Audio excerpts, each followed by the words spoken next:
straight talk. Let me take a look at what do you got. I'm moving to the speculation station a lot. Speculation station.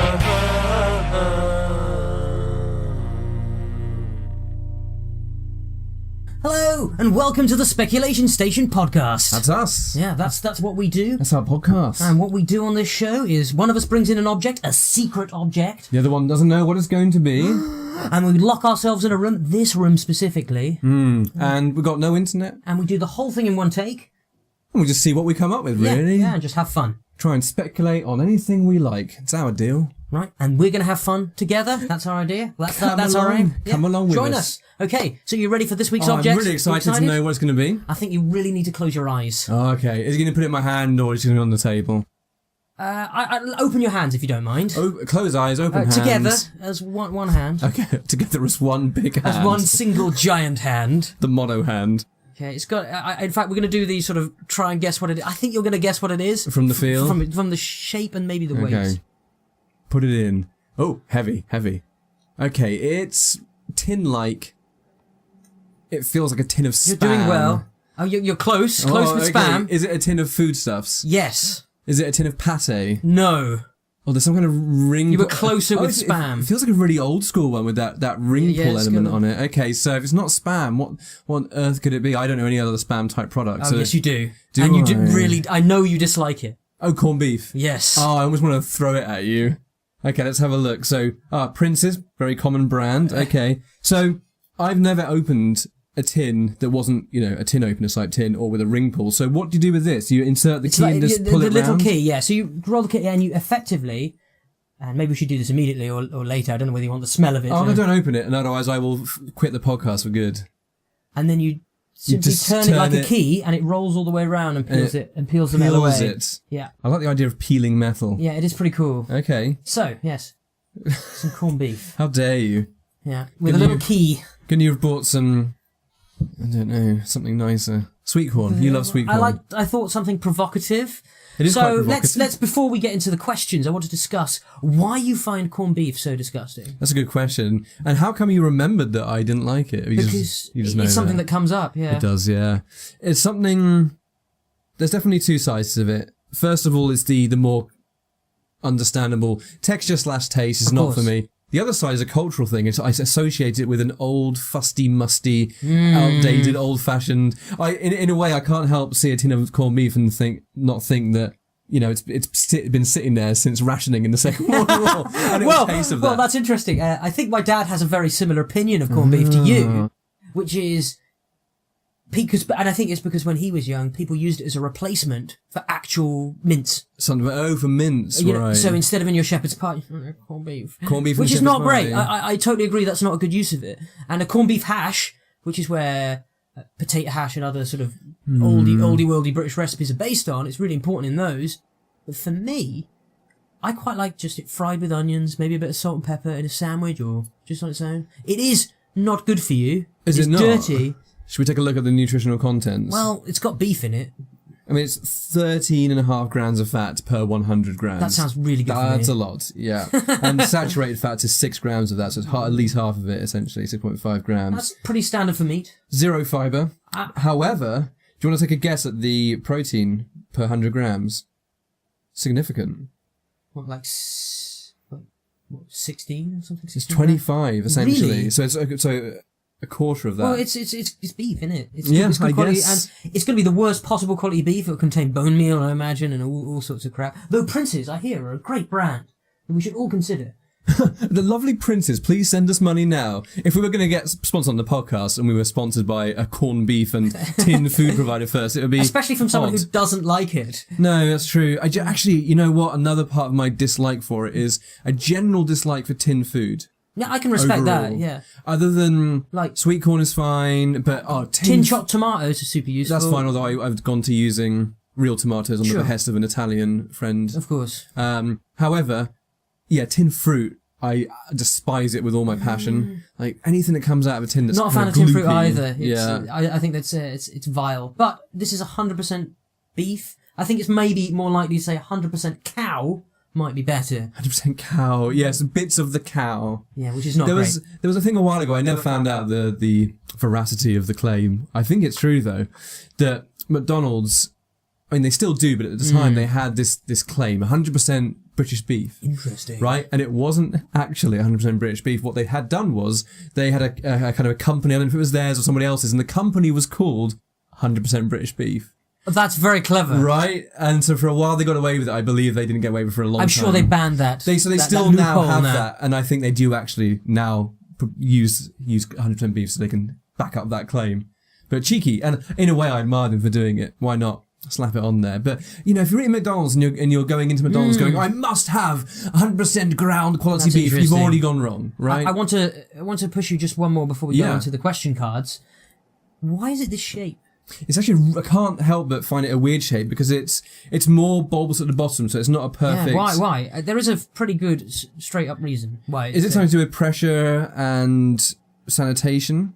No. Well, it might be, but not to my knowledge. Or what do you know about it? It's very simple, Yeah. and it's a very practical reason. Is it for getting it out? Yeah, so it just slips out because you open it at the heavy end and it falls out. Spam weirdly comes in a straight can. You have to jimmy it out, but corned beef. Flop.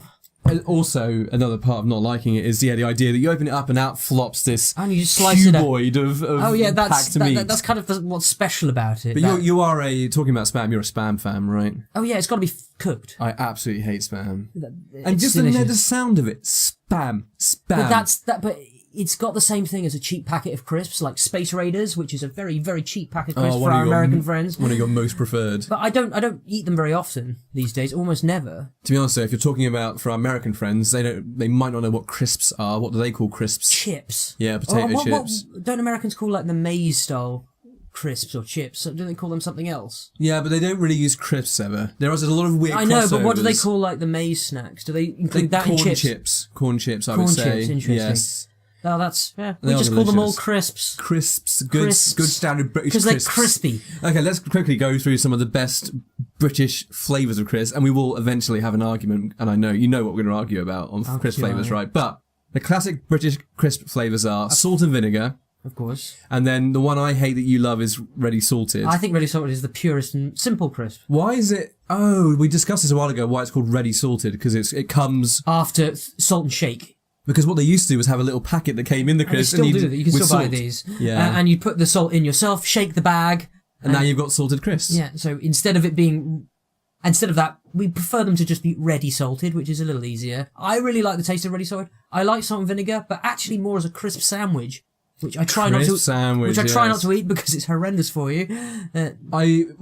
My wife puts crisps into sandwiches. She wouldn't have it by itself, Hmm. but she puts them in, and I understand it because it gives a crunch and extra Yeah, texture. there's some purity to the true crisp sandwich. And I I'll think. happily eat crisps as I'm eating a sandwich. Oh, a really good thing with a crisp sandwich, or a chip sandwich, I guess, is use cream cheese. So you put cream cheese as the butter, effectively, on each side, or instead of mayo. I've done that, yeah. And you sandwich it together, it's perfect.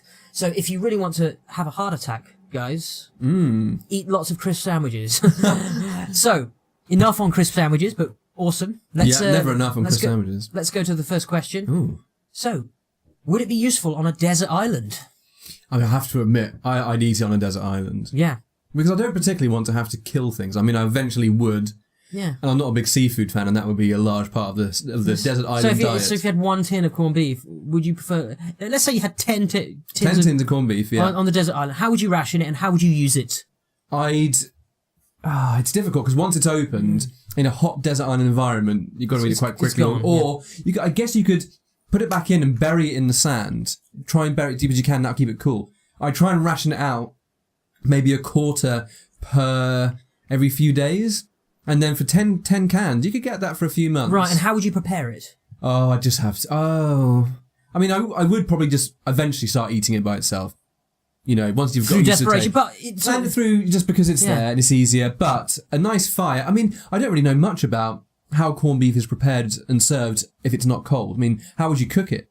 I mean, you could fry it with oil. Would you? Can any you oil. slice You could fry it? it kind of in its own fat The if you picture, wanted to. the picture shows, if people can see it on the camera who are watching, yeah. it does show slices of it. Because I know you slice spam and fry it, right? Yeah, but this disintegrates as you fry it unless you're very careful. Oh.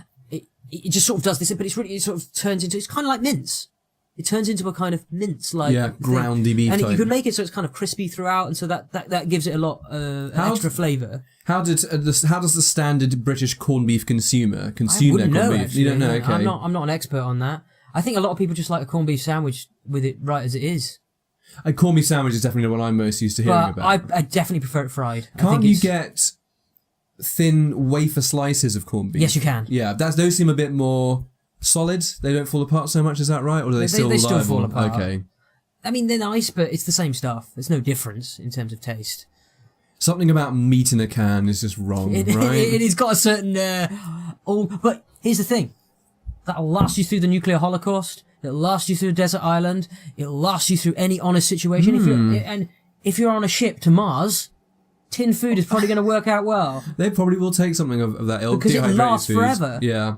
Speaking of nuclear holocaust, Ooh. there were some people online talking about an actual response, a logical response to a nuclear device going off. Ooh. And it is actually, depending on where you are, of course, a lot more dealable with than people often think from surprises movies. me. So someone was talking about the fact that get indoors as soon as you can and shower thoroughly. Make sure you really clean your hair and not use conditioner because that can help particulates stick to it. That makes sense. Stay indoors for a minimum of 72 hours, even if there are other... So to sort of minimise fall. I'm assuming it's not gone off on top of your house at this point. Exactly, yes. Otherwise, just wouldn't stay have, indoors. if it's just you house and you would probably be vaporised. Yes. So Get in the I'm shower assuming you're while your talking skin about falls somebody off. in the fallout zone. Yes, exactly. So it's actually a lot more manageable than one might think. So hear that, nuclear survivors.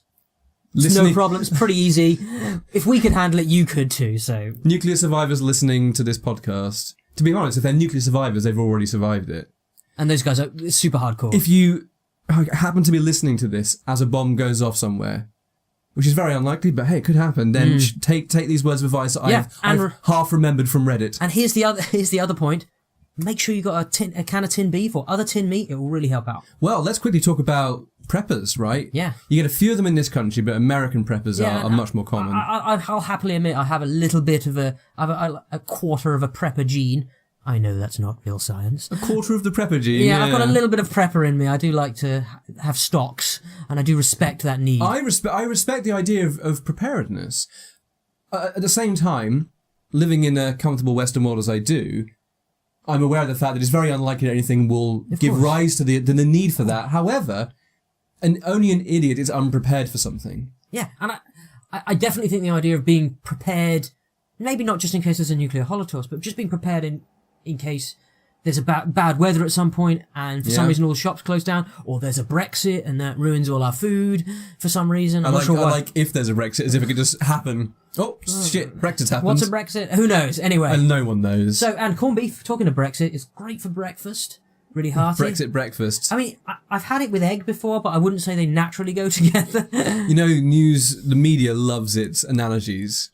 So if Brexit was a breakfast, what would it be? It would be half-cooked meat that was then... So someone half-cooked it, remembered it was half-cooked, threw it back on the grill until it was burned, but still raw in the middle, and then threw that on the plate. That would be on there. Still raw in the middle, I think is crucial. This idea of somebody's just cooked it on too high a temperature, so it looks blackened on the outside, but really on the inside. Yeah, so it's the worst of both worlds. In fact, it wasn't even, I wouldn't even say it was tinned. I would say it was just some old frozen meat they'd left and they found it in the freezer and like, when did I buy this? And just see what happens. Also, maybe in the Brexit breakfast, there's a glass case of caviar you can't get into. So you can see that there's a potential for quality and substance. Exactly. You just can't quite get to it, and you don't know if you'll ever get to open it. Maybe tinned caviar. Tinned caviar. Actually, caviar comes in tins. Even the posh stuff comes in tins. That makes sense. Tins are very effective. I mean, you've got a tin right here. Corned beef. The technology really hasn't changed for 100 years. All right, let's move it on. So, does this endanger children? The tin does, for sure. I mean, it endangers the crap out of me. It's covered in sharp things. I mean, this you could poke someone in the eye with. Yeah, and we've all done it. You open a tin, and as soon as you open a tin, there is just a myriad of razor-sharp edges ready to cut you up. And let me widen it out a touch from that. In terms of protecting, do you think we should be protect children from things? Do you think we should keep them safe from sharp? So exactly something like this. Should we only put tins on the very top shelf? so children can't access it. No, it's an interesting wider discussion about Should we be protecting children from everything from sharp or burning? anything that's potentially dangerous. It's funny you mentioned burning. We talked about this when I was at school. I was very lucky to do a philosophy and ethics class. Ooh, Really, really lucky. very to do nice. I enjoyed the hell out of yes. that. Oh, we discussed philosophy and ethics in our school. We did, yes. There was only four kids in the class, so it was nice and compact. Nice. But our teacher was telling us that his baby son had burnt himself on an iron, and as much as the parental reaction is, oh my god, that's terrible, I've allowed my child to be hurt, at the same time it was an incredibly useful learning experience for him, because now he knows, okay, hot things are hot, don't touch the hot thing. And that's a whole lesson. And I've actually heard a philosophical argument about suffering be based upon the hot hob.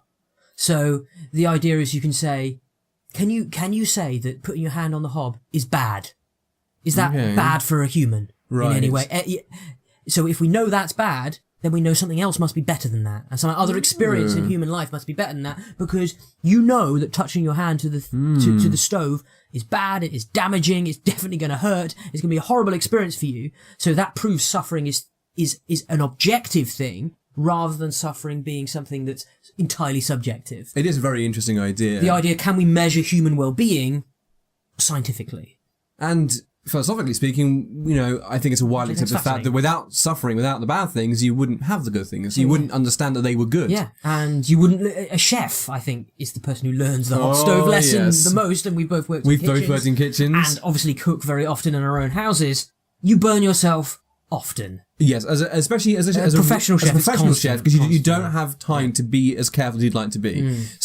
Cuts and burns. The problem with burns is in a hot kitchen is, especially on your hands, is that you then have to approach hot ovens and hobs again, and it just, that heat on the burn, you just have to get over it. There's something almost sadistically wonderful about it. It is. That feeling of pain, and you got to a point where, and it must be to do with the way you just switch your brain, where you stop feeling the pain entirely, and you just start feeling a weird sort of warm sensation. Yes. And almost like your hand gets a layer of crispy leather over it. It does, yes. I mean, probably because it actually does turn into a leather. Took me a couple of years after I quit being a chef for all of the blobbles and warps of my skin to subside again. But, calluses. I mean, in a way, I loved chefing and I hated the crap out of it as well. It's a weird job. What I would say in favour of the industry, the catering and hospitality, especially for chefs, I don't know about other countries, but certainly in this country, it's one of the best industries to get into with no experience at all. And that's how I got into absolutely. it. I decided one day, I like food, I like cooking, I could be a chef. There was a job going at a place nearby. I applied, they gave it to me. And once you're in, if you work hard, you can just keep moving up. And eventually, by the time I quit, I was working in a very good restaurant, but I hated it, as I said. Very practical, very hands-on. I loved all of those aspects. But and in a way, you make people, well, you do make people happy. And you learn a lot about people. cooking as well. You definitely do. But it kind of makes cooking into a chore rather than a pleasure. I lost my passion for it. For a while I did too, and that was really upsetting for me. I think it totally ruined my experience of food. One of the things the illusions that was broken when I became a chef was that restaurant food is somehow better for some amazing technical reason, like the chefs have done this and they've done that. Nope. It's butter and salt, sometimes cream, but it's just huge amounts of butter. And because lo and behold, butter makes food taste good. So you just put a whole bunch of butter in, and salt makes it taste better as well, brings out flavours. So that's a question for our audience. I mean, do you like to have a lot of butter and salt in your food, or do you actually try and avoid salt? And do you know any restaurants that don't serve low salt, low butter? Maybe that's something you look for. That'd be interesting. For health. Yeah, kind of a low-calorie restaurant dining experience. Right. Oh, I like that. I like where we got there. When will this become obsolete? Oh, that's a really good question, because you could tackle it from the corned beef point of view, which I would have thought should have become obsolete decades ago, and yet here persists. It is. In terms of tins, something makes me really doubt that we'll ever get rid of tins. Because it just works. Does the job you need it to do. Or, speaking of which, right, does what it says on the tin. Great expression. Where does that come from? I have no clue. See, I was talking about this with some people the other day. Excellent. From Japanese people. We were talking about English expressions, and we were talking about corporate slogans. Oh, so if you remember, the British expression, it does what it says on the tin, comes from a corporate slogan from the company Ron Seal, who made wood varnish. Oh, of course. And the Is idea that really was, where that comes comes It's from. exactly where it comes from, and a lot of people in this No country way. don't even know that that's the case. They just think it's an expression. Because I remember those adverts, but I just assumed they were using a previously known expression. No, they created it. It's such a successful slogan, and I can't think of any other corporate kind of slogans that have entered our language. Do what they say on the tin. That's why I was thinking of it. Tins do what they say on the tin. Sort of expanding it, because I was mentioning this before. You can imagine easily a spaceship being stuck full of tinned food. I mean, maybe it would last forever. If you want to start a colony on Mars or the Moon, you could just create a mass driver and just shoot a load of tins there. They'd land, and you can get them later. Do we need to inform Elon about this? I think Elon. We retweeted Elon the other day, didn't we? But we didn't hear anything back. He's obviously very busy. Well, I just think he's got, maybe he's got a problem with us. Maybe our ideas for SpaceX were too good. What did we ask him? Did we ask him if he went to Mars? Because he's talking about recently, isn't he? Yeah. Like, I might go live on Mars. There's a good chance I'm going to live on Mars. I think we were asking about the business prospects of Mars. Would he run his companies from Mars? Which is rather interestingly, I've started reading Green Mars, which is the second in the Mars trilogy, which is basically the seminal Mars colonization trilogy by Kim Stanley Robinson. I recommend anyone who's into near future, highly realistic sci-fi should give it a crack. And anyone who's into Mars, obviously, which is very specific. But what's really interesting is at the start of Green Mars, which is the second, there's a corporation on Earth that wants to, because there's no space left on Earth, and it's not, they're rethinking of how business works. So instead of business being, using resources and then spending those resources and eating them up, he's being sent there to go, okay, instead of thinking of it as a place or a resource to be mined, we're going to create a bioresource, which I thought was quite interesting. Bioresource. Which is essentially like the idea of a nation. Think of a nation as a resource that you can use. And if it's a functional nation, that's a good resource for a company. Okay. So the idea was to turn Mars into a functional consumer economy was their kind of plan. I really like that a idea. Functional human economy. And I thought, that's so interesting. And I've not finished the book, so I don't know where that's going. Reminds me really of one of the most famous corporations in sci-fi canon, which would be what? Do you know what one of the most famous sci-fi corporations is? Fictional sci-fi corporations?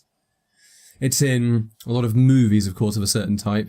It would be Wayland Yutani from the Aliens universe. Is that where that's from? So, they're kind of pretty evil sometimes, but they're definitely incredibly selfish. But it's a classic thing. They colonize, they rip resources, they want these aliens. Weirdly, they've got, for some reason there's Mitsubishi make it to Green Mars, but they're the only modern company that make it in that particular story. Book. The Subarashi, I'm not sure if they're real.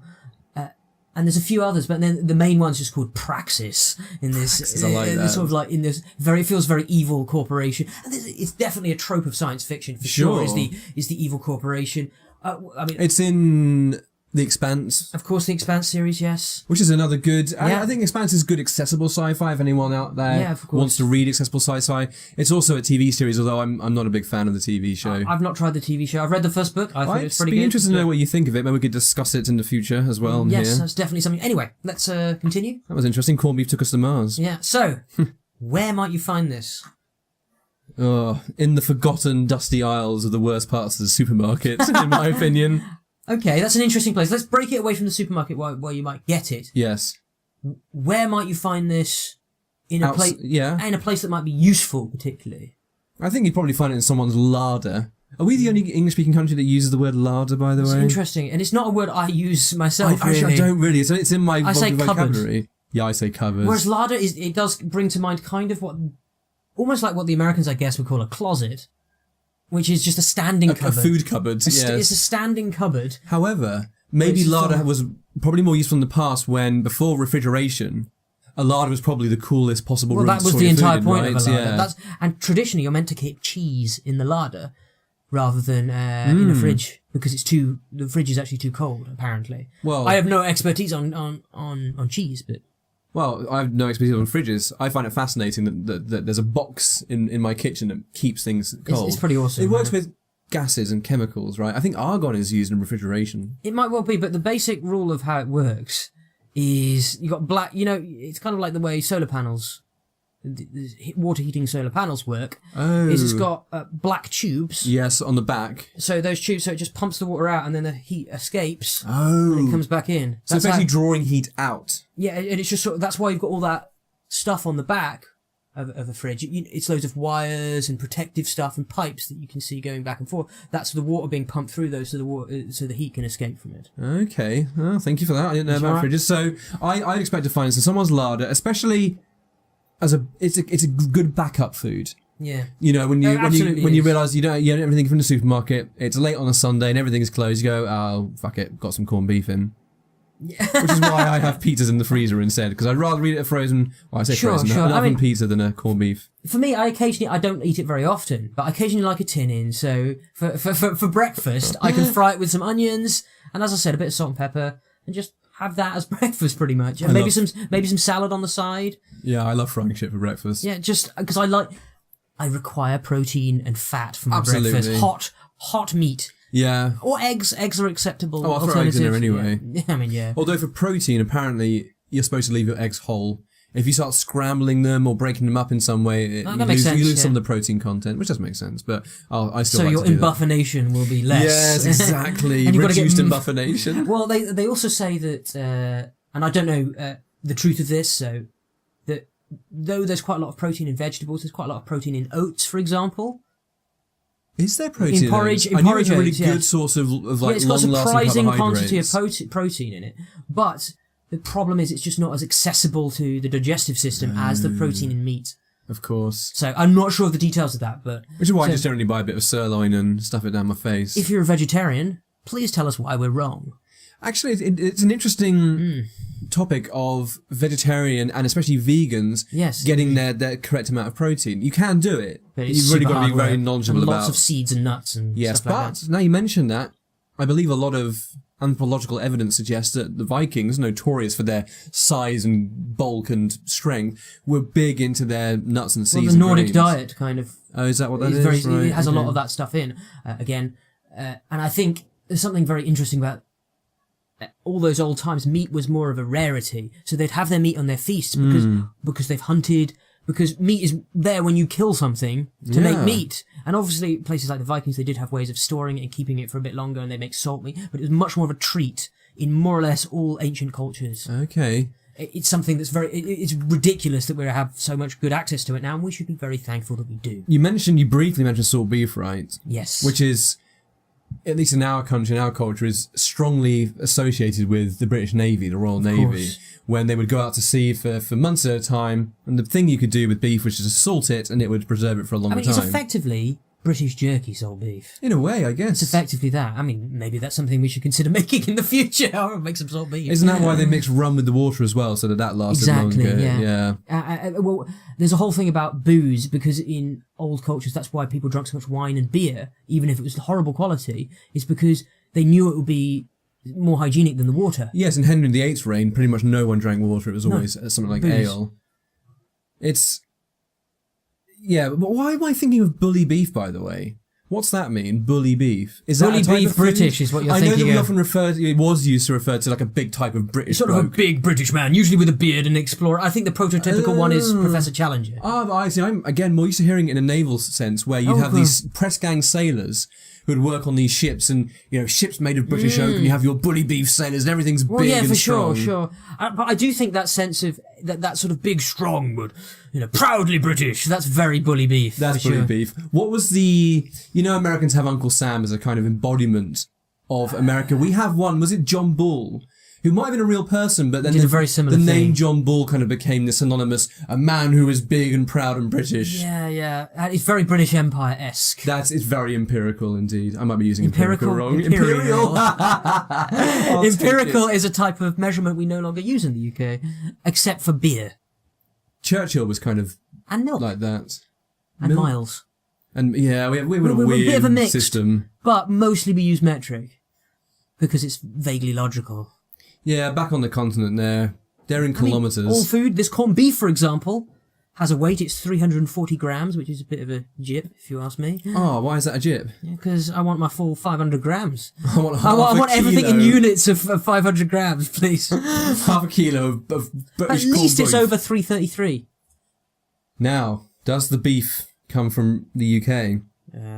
Or is it horse meat? Packed under Brazilian government inspection.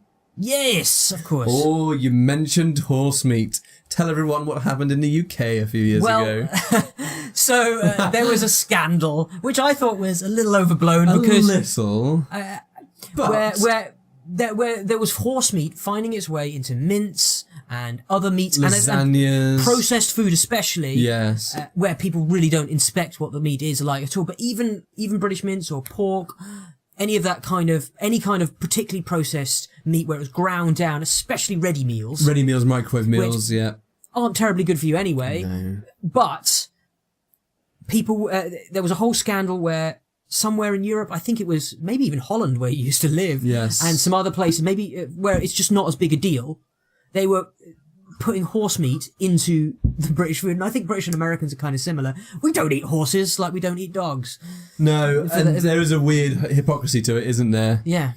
Because, I mean, we eat a whole bunch of other animals. Why not those ones? Exactly. Well, it's because dogs are more intelligent. But actually, we're finding out that pretty much all animals are more intelligent than we give them credit for, right? Yeah, absolutely. And, you know, as Jane Goodall says, the line between the human and the animal kingdom is a wazzy line. And it's getting wazzier all the time. And so, the more we learn, the more the distinction between animals is. But yes, the horse. Anyway, back to the horse meat crisis. The horse meat scandal. The horse meat scandal, which I actually think, in some ways, I just get over it. It did. We weren't poisoned. That's exactly a good point. Yes, but if it was a lie, news. which is bad. Yeah, and as you say, culturally speaking, yeah, the idea of horse meat was so off-putting people. Oh, horse meat! Like, it's just another meat. If it was rotten meat or poor meat, then yes, it would. If it was sold as horse meat, nobody could complain. No, but no one would buy it in this country. Unless it was marketed very upmarket, like venison is marketed, right? That's true. You market it in a very classy way. You give it because we don't say deer, we don't say pig meat. So instead of saying horse, you say like. Oh yeah, we need a meat term. What's the word for of horses? Equestrian. Oh. So we come up with like. Equus. Equus, yes. Yes, I like I'd that. a slice of equus. It makes it sound really salted fancy. equus, yeah. What other meat has Q in it? That's good. I like that, indeed. So buy some equus with the new name. We're coining it today. The name for horse meat is now equus. Like the name for pig meat is pork. Like the name for cow meat is beef. Right. Maybe our listeners and watchers could let us know, would you eat horse meat? Would you be prepared? Yeah. And what other kind of meat would you like to try? Would you eat human meat? I'll bring this down to you. Would you eat horse meat if it was served to you? As horse meat, as equus. Yes, I'd give it a go for sure. A slice of equus, yeah. I mean, I'd imagine it's quite lean meat. Yeah, I'm quite a horsey person, so it's a bit weird, but at the same time, I'm okay with it. Course. No, again, I think horses are. I mean, we used to own a horse, my wife and I, if you remember. But so it'd be a bit sad. Yes, to even, but I get the idea. Yeah, it's just a bit horrific, isn't it? Yeah, venison I haven't had for a long time. Now you mention it. And since we're on this topic, yes, would you kill and eat an animal you'd killed? Well. It's difficult for me to do that. I hate seeing animals suffer, but of course, if you do it correctly, then it's a very quick thing. But on the other hand, I totally see the idea that there's a sense of respect. If you want to eat meat, go out there and have the respect to kill that animal and do it yourself. Sitting at home waiting for someone to do it for you and waiting for the supermarket to stock it is a very detached way of consuming meat. And your mind and your soul are so detached, so far detached from that act of killing a living creature. So it's very easy to forget about that. So in a way, I appreciate the idea of, at some point in my life, I would like to be able to do it. Kill an animal, skin it, prepare it for eating. Yeah, exactly. And use as much of it as I can. Yes. I'd boil the bones, get some stock out of it, make that animal's death of the highest value. And you think about that compared to the meat you buy in the supermarket, which is probably, especially if it's chicken, horrifically factory farmed. Yes. And I mean, and this is obviously, and I've written a blog post about this. This is why the idea of synthetic meat is a great alternative, because not everyone can hunt and kill their own meat. It's just not something we can do. The idea of lab-grown meat, factory-grown meat is a great alternative. At the moment, it costs a great deal. As I said, it's about $40,000 for a hamburger or meatball or something. It is, yeah. It's one of the most expensive, per gram materials, let's say. But there's been a lot of talk about plant-derived meat replacements. Yes, or the bleeding burger. Right, yeah, the Beyond Burger, which was supposed to come to British shores much earlier this year. And there's something to do with over-demand, they haven't stocked it properly. And my wife and I are really excited about it. It sounded great, and as you said, it can even bleed, and most people say that you cannot distinguish it, almost. So, for us, if we can lessen our impact on the environment and lessen the cruelty to animals by eating non-meat products, I'm totally happy to do that. If it tastes like meat.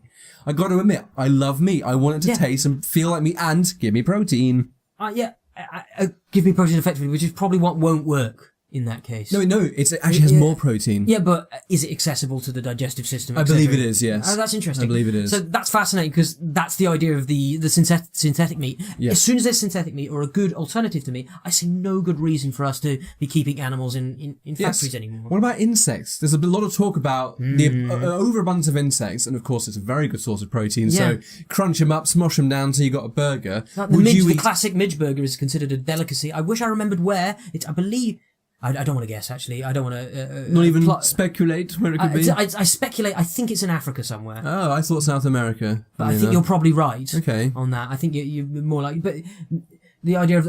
I definitely would try midge burger. I'm not sure about those chocolates they do in, like, Belgium and places. Oh, like crunchy grasshoppers? No, I think if I'm going to have insects, I might as well just have insects. Well, for me, if I'm going to have insects, it's got to look like something that's not insects. For sure. Turn it into a burger where I won't know it's insects. Otherwise...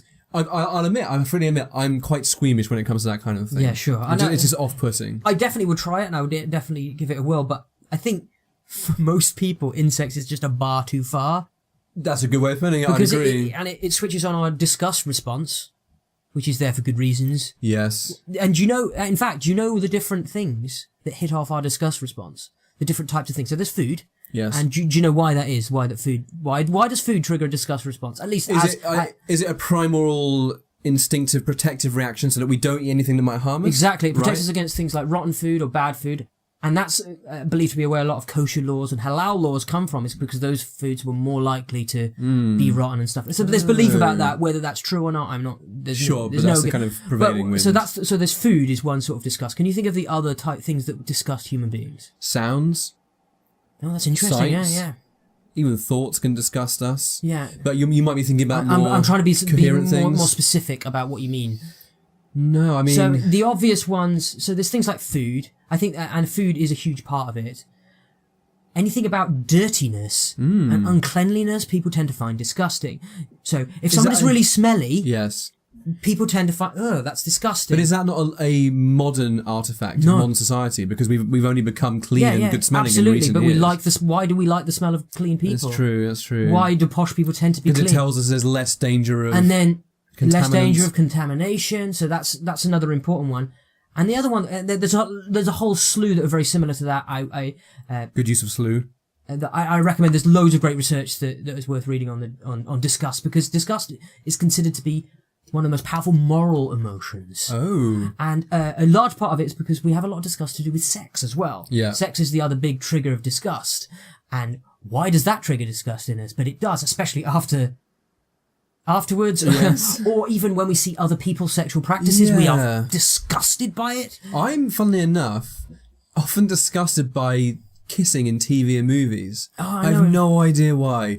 But... And I know what you mean, since I mentioned the the sound of it really... Oh, I hate it.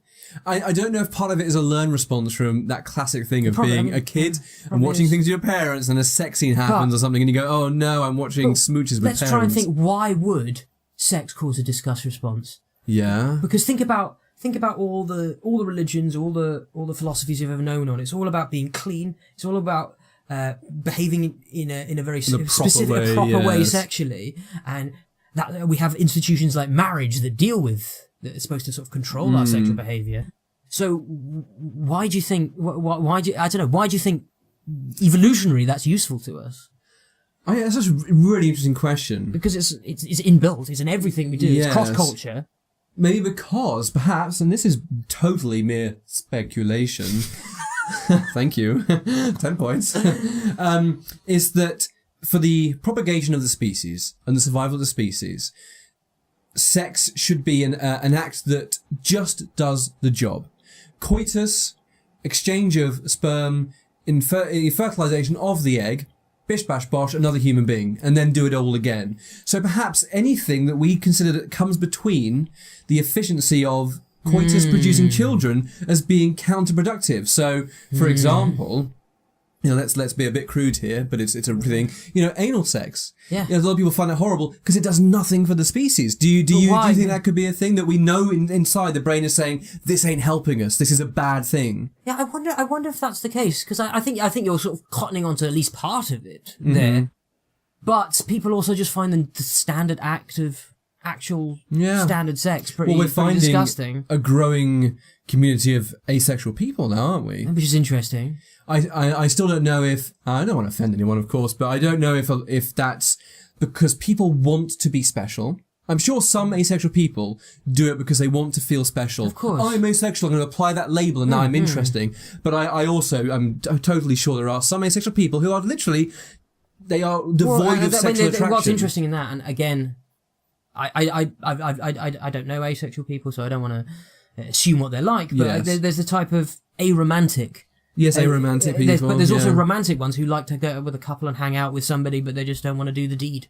I get that. I do get it. I think that could exist. I think that's quite believable. Yeah. I think is it just low sex drive, or is it something else? That's a really interesting point. I think low sex drive could definitely be a part of it, and statistically speaking, there just has to be people at the other end of the scale, right? Known as the tail end of the distributions. Right. That's always fascinated me about one of the part of the concept of M. Night Shyamalan's film Unbreakable, where on the one hand you've got Samuel L. Jackson, who is easily broken. On the other end, he's been trying to find this person who must be at the other end of the spectrum. And statistics like that really fascinates me. People talk about this online a lot. Somewhere in the world must exist at this current time the statistically cleverest person, the strongest person, the dumbest person, the everything person. Statistics is an amazing thing. It tells us there must surely be existing factors. And it's fascinating when you look at things like the violence, and it's statistically, it's of course all men who do violence, but it is. Is it? Yeah, no, statistically it's no. I think that's Oh, sorry. That's a dangerous thought, because it's the same as, unfortunately, sexual abuse and domestic abuse, which we're actually finding out is done maybe even as much by women. I'm not saying it's not. It's the means by which it's done. Oh, I see what you mean. When you look at prisons, who are all the people in prisons? Well, in our prisons, who are the people? It's generally men. It is a lot of men. Generally men who have had a violent and difficult life, and I wouldn't want to question what it's like to live in prison. It sounds fucking awful. And I do think prison is probably one of the worst ideas we've got, but the only one we've got. But, on the other hand, I know, we're a country where it's not so bad in prison. It's not quite as good as it is on the continent in Northern European countries. And you mentioned I lived in Holland earlier. I call it the Netherlands because I'm fancy. And it's correct. It's technically correct. It is technically, exactly. But when we were leaving the Netherlands, as we were leaving, they closed down 2 prisons because they just didn't have enough criminals to fill them. Wonderful. Which is very indicative of that Northern European culture. However, we go to America, and I don't want to, paint them all with the same brush, but their prisons are notoriously not great, and their jail system. People who are technically innocent being kept in horrible conditions. There was a good Louis Theroux about it. He went to Miami mega jail, right? Yes. That's horrendous, and of course it is. Of course, a lot of men. I'm sure there are women's jails as well, but there are, and it's not saying that women can't be just as violent. I think that's absurd, but it's just the proportion. There's just way more violent men, which is why is that the case? I don't have an answer for you, but maybe it's we are the more violent of the species, I guess. Yeah. But so that makes me think of an interesting thing I learned a while ago from a documentary. You know the American word penitentiary? Yes, of often course, short to pen. Yeah. Can you see the connection of penitentiary to another word of what, and also therefore what they used to do in that system of trying to? My brain is just getting the Pentagon right now. Oh, well, that's an interesting one. No, so it's penitence. So penitentiaries, I don't know if everyone did this, but certainly Americans did this. The idea was that you would become penitent and learn from your mistakes and come out the other side and become a better person. And a lot of their penitentiaries were like monasteries. And the idea of a cell, you had a small cell where you'd be expected to think about yourself, and you'd be given a Bible even maybe, and have that religious aspect of learning penitence about your sins. Now you say that, I actually think there's something in that. I would say there's something in that more than there is in the current system, which is lock them up and make them feel sorry about what they've done. They's bad. They's bad, and we treat them bad. Up. So, and again, I think this, again, it comes down to the I've heard good arguments why free will. If there's no free will, then that makes punishing people. So instead, we don't punish them. We try and fix them. Yeah, rehabilitate is almost a dirty word, but at the same time, you do need to rehabilitate these people. Here's an interesting question. If you had a cordial or a medicine that you could give that would stop people being sociopaths or would stop people being violent, should we administer that to people? Not everybody. We shouldn't put it in the water. Yes.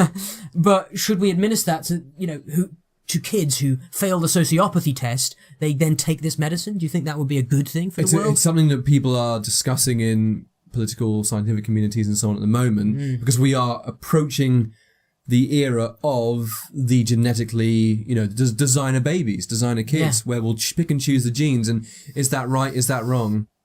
It's a common misconception. Again, not a gene scientist here, but there's no gene for blah blah blah. So there is, isn't there? That's a common misunderstanding. There's a gene associated with blah blah blah. Exactly. Associated with is a crucial word there, because usually it's the combinations of genes next to each other. Usually it's a whole host of genes that cause certain behaviours. So, for example, let's take the example of violence. If you want to reduce violence in people. Again, I don't know the genes. This is all analogy. Yeah.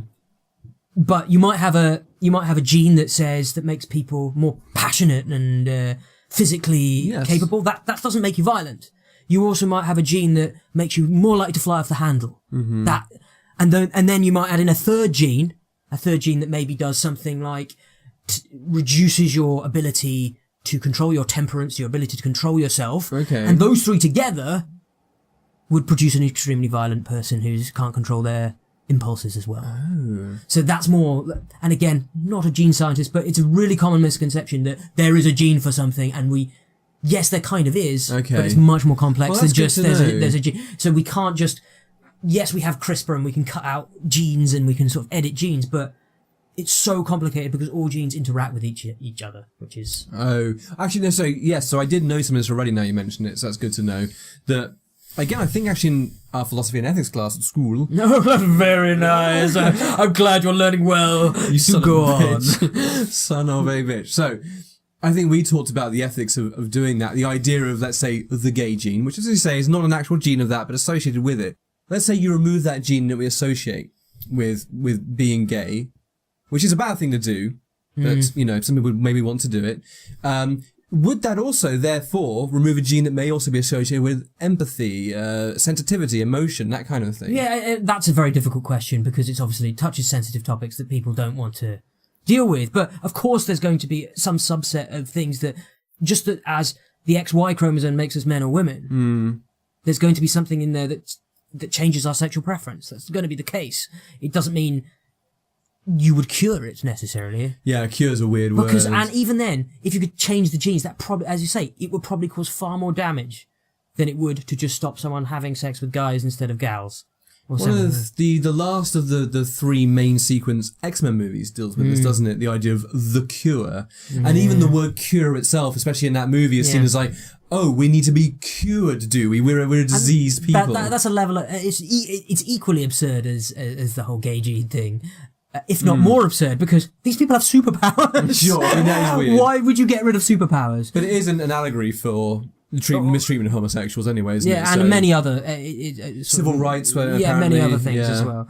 That was the idea, and I think it was one of the actually better done ones of those, and subtly done and done in a fun, enjoyable, superhero smashy way. Yeah, I think the original comics had a civil rights slant, and then the movies, especially because I think some of them or all of them, or at least one of them was directed by Brett Ratner, who I believe is gay. So there's probably a passion for saying, what can we say with this story? Obviously, X-Men also benefits from the idea that it's a fun story with fun characters. Exactly, and and explores the idea and doesn't preach, which I think is really important. There's been a few of those movies recently, like Bright with Will Smith, notoriously preaching like racism is bad. Like we know racism is bad, right?